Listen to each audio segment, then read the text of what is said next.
உலகெங்கும் வாழக்கூடிய இஸ்லாமிய சகோதரர்களுக்கு மிகவும் வருந்தத்தக்க ஒரு செய்தியை இப்போ ஈரானிய அரசு ஊடகம் இப்போ செய்தியாக வெளியிட்டிருக்காங்க.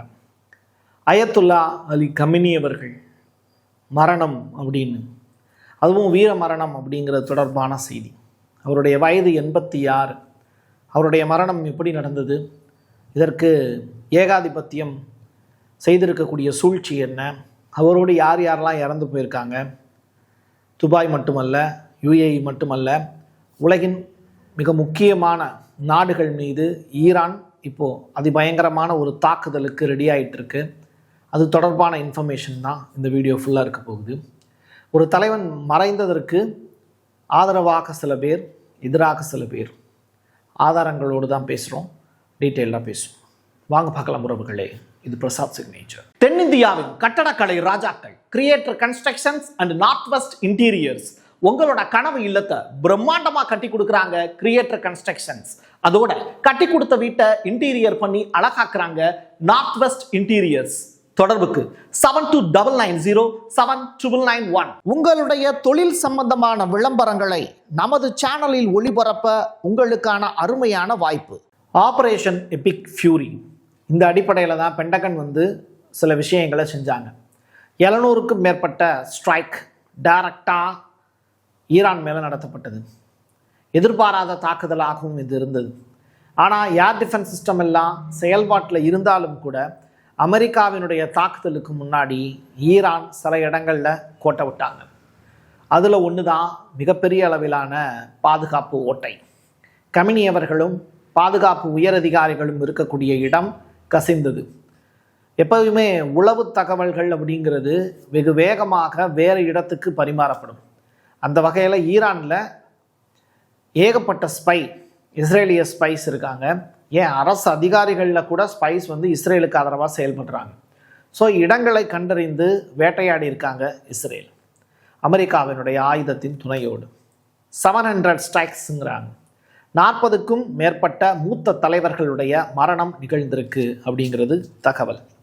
சரி, கமினி அவர்களுடைய மூத்த ஆலோசகர் உட்பட 40க்கு மேலே இறந்து போயிருக்காங்கல்ல, அவங்களுடைய பெயரெல்லாம் நம்ம தெரிஞ்சுக்கிறதுக்கு முன்னாடி அயத்துல்லா அலி கமினி அவர்களுடைய அந்த நீண்ட நெடிய வரலாறையும் நீங்கள் தெரிஞ்சுக்கணும். அவருடைய அப்பா அயத்துல்லா ரூஹல்லா அப்படிங்கிற நபர், அவர் இந்தியாவுக்கு வந்திருக்காரு. இந்தியாவினுடைய பாரம்பரியத்தில் இருந்து ஈரானுக்கு போனவங்க அப்படின்னு ஒரு ரெக்கார்ட் சொல்லுது. ஸோ இங்கே இந்தியாவில் இருந்து ஈரானுக்கு போய் ஈரான் மண்ணை நேசித்து அங்கே இருக்கக்கூடிய மதத்தை ஃபாலோ பண்ணி அதற்கு பிறகு ஒரு பெரிய ஜென்ரேஷனையே கட்டமைச்சிருக்கார். 1979 ஷா ஆட்சிக்கு முடிவு கட்டிய அவர் அதற்கு பிறகு 10 ஆண்டு காலம் தொடர்ச்சியாக ஆட்சி பண்ணியிருக்கார். 1989 தான் கமினி அவர்கள், அவருடைய பையன்தான் கமினி. ஸோ அவர் 1989 இஸ்லாமிக் ரெவல்யூஷனை டேக் ஓவர் எடுக்கிறார். அதற்கு பிறகு 2018 வரைக்குமே ஈரானை அசைக்கவே முடியல. அதுக்கு மிக முக்கியமான காரணம் பார்த்திங்கன்னா ஆக்சிஸ் ஆஃப் ரெசிஸ்டன்ஸ் அப்படிங்கிற அந்த சுச்சுவேஷனை உருவாக்குன சுலைமானி அவர்கள், அவருடைய மரணமும் ட்ரம்பினுடைய ஆட்சி காலத்தில் நடந்தது. இப்போது கமினி அவர்களுடைய மரணமும் இதே ட்ரம்பினுடைய ஆட்சி காலத்தில் தான் நடந்திருக்கு. ட்ரம்பை கொல்வதற்கும் ஈரான் சில சதிவேலைகள் செய்தது. ஆனால் ஒரு வயதான முதியவரை, ஒரு தேசத்தினுடைய பாதுகாவலரை கொலை செய்த ஒரு கொடூர அரக்கன் ட்ரம்ப் அப்படின்னு ஈரானிய அரசு ஊடகங்கள் செய்திகளை பதிவு செய்து. நான் ஒரு காட்சி ஒன்று பார்த்தேன். அதில் ஈரானிய அரசு ஊடகத்தில் செய்தியை வாசிச்சுக்கிட்டு இருக்கக்கூடிய ஒரு பெண் செய்தியாளர், அங்கே மதர் ரிலேட்டடாக பெண்களை துன்புறுத்துறாங்கன்னு சொல்கிறாங்க. ஆனால் அதே ஈரானில் இருக்கக்கூடிய ஒரு பெண் செய்தியாளர் டிவி நிகழ்ச்சியில் அழக்கூடிய காட்சிகள் பதிவாயிருந்தது. கண்ணீர் விட்டு அவங்க அமெரிக்காவை திட்டக்கூடிய காட்சிகளும் பதிவாயிருந்தது. அதை பார்த்துட்டு வாங்களேன். Everybody who facilitated this assassination, he will pay the ultimate price, and it's not only by the millions of Iranians. ஈரானில் இந்த நிகழ்வு நடந்ததற்கு பிறகு இருவேறு குரூப்பாக பிரிகிறாங்க. ஒருத்தவங்க கண்ணீர் விட்டு அழுகிறாங்க, கமினி அவர்களுடைய மரணம் நிகழ்ந்துருச்சு அப்படின்னு. இன்னொரு புறம் அதை செலிப்ரேட் பண்ணுறாங்க. இதை எந்த வகையில் நம்ம ஏற்றுக்கிறதுன்னு தெரியல. ஒரு நாடு அப்படின்னா இருவேறு குழுக்கள் இருக்க தான் செய்வாங்க, பிடிக்கும் பிடிக்காது அப்படிங்கிறத தாண்டி. ஒரு மனிதனுடைய மரணம் நிகழ்ந்திருக்கு அப்படின்னா அவங்களும் அதே மதத்தை சேர்ந்தவங்க தானே, அதை எப்படி செலிப்ரேட் பண்ணுவாங்க அப்படின்னு எனக்கு புரியல. சீர்மிகு ஆட்சி அப்படின்னு ஈரானில் இன்னைக்கு தேதிக்கு சொல்ல முடியாது தான். ஆனால் அங்கே தண்ணி இல்லை, ப்ராப்ளம் இருக்குது, பொருளாதார மந்தநிலை, இதெல்லாம் புரியுது. பட் கொள்கை ரீதியாகவும் இன்னைக்கு தமிழ்நாட்டில் இருக்கக்கூடிய நிலை என்ன அப்படின்னா, மக்கள் மான உணர்வு இல்லாமல் இருக்காங்க. அதே மாதிரியான மான உணர்வு இல்லாதவர்களும் ஈரானில் இருக்கக்கூடிய காட்சிகள் அரங்கேறுது. ஏன்னா ஒரு தலைவனுடைய மரணத்தை கொண்டாடுறாங்க அப்படின்னா அதை எப்படி ஏற்றுக்க முடியும் அப்படின்னு புரியல. ஒரு தலைவன் நம்மளை வழிநடத்திக்கிட்டு இருக்கான், ஏகாதிபத்தியத்துக்கு எதிராக போராடிக்கிட்டு இருக்கான் அப்படிங்கும்போது அவங்களுக்கு ஆதரவாக மக்கள் கூட்டம் இல்லை. இதை தப்பு சொல்ல முடியாது. இன்னொரு புறம் ஷாவினுடைய வம்சாவளிகள் இருப்பாங்கல்ல, அவங்களும் ஈரானில் ஏகப்பட்ட பேர் இருக்காங்க. அப்போது ஷா ஆட்சி மறுபடியும் வரணும் அப்படிங்கிறதுக்காகவும் பெக்லவி இருக்கார் இல்லையா, அவருடைய ஆட்சி மலரணும் அப்படின்னு நிறைய பேர் ஆசைப்படுறாங்க. இதுவும் ஒரு பக்கம் இருக்குது. இப்போது அடுத்ததாக என்ன, கமினி அவர்களுடைய மகனை தட்டி தூக்கணும்னு தான் அமெரிக்காவினுடைய பிளான், மொத்தமாக முடிச்சிடலான்னு. பட் முஸ்தபா கமினி அவர்கள் எஸ்கேப் ஆயிட்டாரு, அவர் உயிரோடு தான் இருக்கார் அப்படிங்கிற தகவல். அந்த நாட்டினுடைய பிரசிடென்ட் பெஜஸ்கியான் அவர்களும் உயிரோடு இருக்காருங்கிற தகவல். எல்லாத்தையும் தாண்டி அவருடைய அரசியல் வாரிசாக, கமினியினுடைய அரசியல் வாரிசாக லாரிஜானி அப்படிங்கிற நபர் அவருக்கு உச்சபட்ச அதிகாரம் கொடுத்திருந்தார் கமினி. கடைசியாக அவரும் காப்பாற்றப்பட்டு இருக்கிறார் அப்படிங்கிற தகவல். ஸோ இந்த 3 முக்கிய நபர்களும் இப்போ போஸ்டிங்கில் இருக்கக்கூடிய நபர்கள். அடுத்ததாக இவங்களுடைய கைக்கு தான் ஆட்சி போகும். இவங்க எடுக்கக்கூடிய முடிவு தான் அடுத்ததாக ஈரான் பெரிய அளவிலான தாக்குதலுக்கு தயாராகும். இன்னொரு புறம் அந்த 7 மூத்த அதிகாரிகள் சொன்னால இறந்து போயிருந்தாங்கன்னு, அதில் கமினியினுடைய ஆலோசகர் அலி ஷம்கானி, ஐஆர்ஜிசியினுடைய தளபதி முகமது பாக்பூர், டிஃபென்ஸ் மினிஸ்டர் மிக முக்கியமான அமைச்சரவையில் இருந்த ஒரு அதிகாரி அஜீஸ் நசீர்ஜாதே, இராணுவத்தினுடைய செயலாளர் முகமது ஹிராசி, உளவுத்துறையினுடைய தலைவர் சலே அசாதி, இவங்க எல்லாருமே கமினி அவர்களோடு தான் உட்கார்ந்து இருந்திருக்காங்க. அந்த இடத்துல தான் ஒரு மிசைல் ஒரு பெரிய அட்டாக்காக அவங்க இருக்கிற இடத்துல நடத்தி எல்லாரும் இறந்து போயிருக்காங்கங்கிற தகவல் வெளியாயிருக்கு. இன்னும் இது தொடர்பான டீட்டெயில் ரிப்போர்ட் இருக்குது, நான் அதை ஒவ்வொரு வீடியோலையும் நான் சொல்கிறேன். இப்போது அடுத்ததாக என்ன அப்படிங்கிற ஒரு பெரிய கொஸ்டின் இருக்குல்ல, அதுதான் அதுக்கு முன்னாடி மிடில் ஈஸ்டில் இருக்கக்கூடிய மிக முக்கியமான பகுதிகள்லாம் எப்படி தாக்கப்பட்டிருக்குங்கிறதையும் நான் அடுத்து பேசுவோம். குவைத்தினுடைய ஏர்போர்ட்டு எப்படி தாக்கப்பட்டிருக்கு அப்படிங்கிறது தொடர்பாக அலி அல் சலேம் அப்படிங்கிற அந்த விமான தளத்தில் ஏற்பட்ட சேதம் தொடர்பான வீடியோ காட்சிகள் நமக்கு கிடச்சிது, அதை பார்த்துட்டு வாங்க.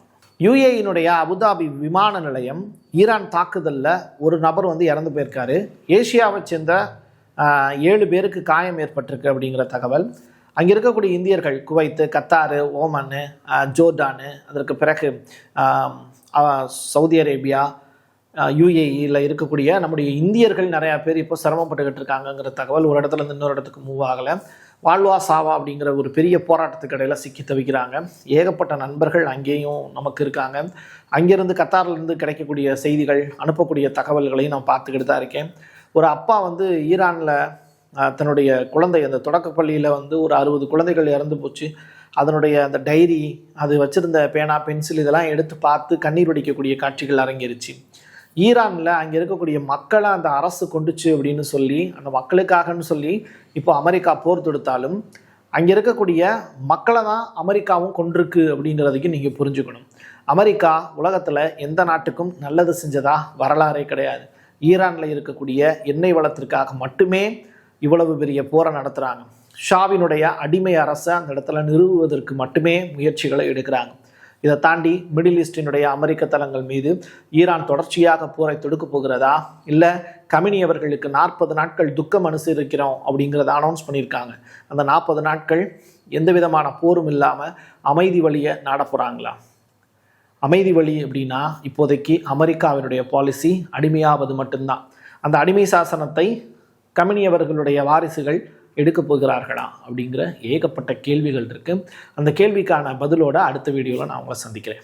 என் கையெழுத்து என் மக்களுக்கானது உறவுகளே, மீண்டும் ஒரு பதிவில் சந்திக்கலாம். நன்றி, வணக்கம். தென்னிந்தியாவின் கட்டடக்கலை ராஜாக்கள் creator constructions and north west interiors உங்களோட கனவு இல்லத்தை பிரம்மாண்டமாக கட்டி கொடுக்குறாங்க கிரியேட்டர் கன்ஸ்ட்ரக்ஷன்ஸ். அதோட கட்டி கொடுத்த வீட்டை இன்டீரியர் பண்ணி அழகாக்குறாங்க நார்த் வெஸ்ட் இன்டீரியர்ஸ்.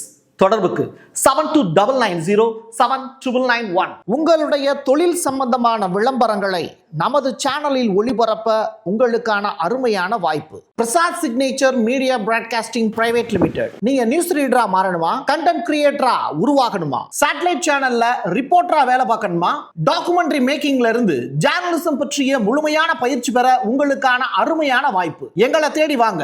ஆன்லைன் மற்றும் நேரடி பயிற்சி வகுப்புகளும் சர்டிபிகேட் கோர்ஸாவே கத்துத்தரும். மீடியா துறையில் 10 ஆண்டுகளுக்கு மேல அனுபவம் உள்ளவர்கள் பயிற்சி கொடுப்பார்கள். வாய்ஸ் ஓவர் தொடங்கி வாய்ஸ்லெஸ் பீப்புளுக்காக உங்களை சிறந்த ஜேர்னலிஸ்டா உருவாக்க வேண்டியது எங்களோட பொறுப்பு. ஸ்கூல்ஸ் அண்ட் காலேஜஸ்ல ஜூனியர் ஜேர்னலிஸ்ட்ங்கிற பேர்ல ஒர்க் ஷாப்பும் கண்டக்ட் பண்ணி கொடுக்கிறோம். மோட்டிவேஷனல் ஸ்பீக்கரா கடந்த 15 ஆண்டுகளா கல்வி நிறுவனங்களுக்கு நிகழ்ச்சிகளும் நடத்தி தரோம். தொடர்புக்கு 9944790333 94493594 prasad signature@gmail.com.